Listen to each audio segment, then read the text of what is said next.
Peut-on remplacer les composés chimiques toxiques et polluants par des composés à la fois respectueux de l'environnement et performants? Les travaux réalisés par l'équipe de Jérôme Claverie prouvent que c'est possible et que la chimie verte peut même engendrer des produits qui surpassent ceux de la chimie classique.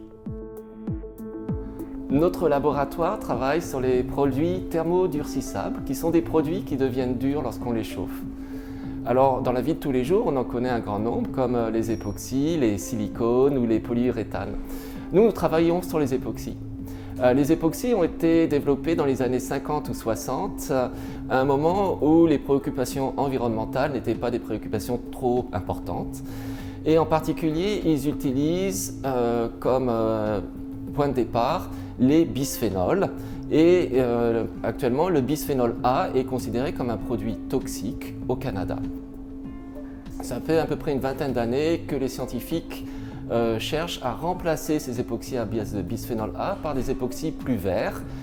Le problème, c'est que les produits qui sont issus de la nature donnent naissance à des époxys qui sont extrêmement mous. Je vous en ai apporté ici un exemple, vous voyez, c'est un époxy qui est extrêmement mou.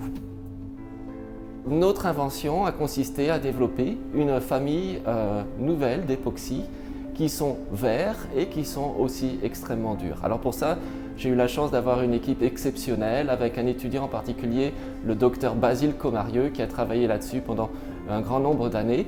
Et nous avons maintenant une famille d'époxy qui est extrêmement rigide et avec des propriétés mécaniques absolument exceptionnelles. En voici un exemple.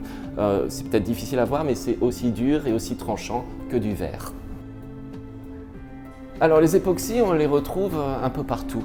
On les retrouve par exemple dans tous les composants électroniques, on les retrouve dans les voitures, les ailes d'avion sont collées avec des époxys. Et nous avons développé une nouvelle application qui est l'époxy sous forme de fibre. Ça ressemble à du coton, mais à la différence du coton qui deviendrait noir et qui fondrait ou qui se dégradait vers 100 degrés, celui-là est absolument infusible, ne se dégrade pas jusqu'à 350 degrés Celsius. Ces produits sont compétitifs parce que d'abord ils sont faits à partir de produits très peu dispendieux, mais aussi parce qu'ils ont des propriétés qu'aucun autre époxy ne peut égaler. Ils sont non seulement verts, mais ils ont des propriétés mécaniques et thermiques qui sont absolument exceptionnelles. Nous voyons une grande excitation au niveau industriel pour cette découverte et ça je crois que c'est très encourageant.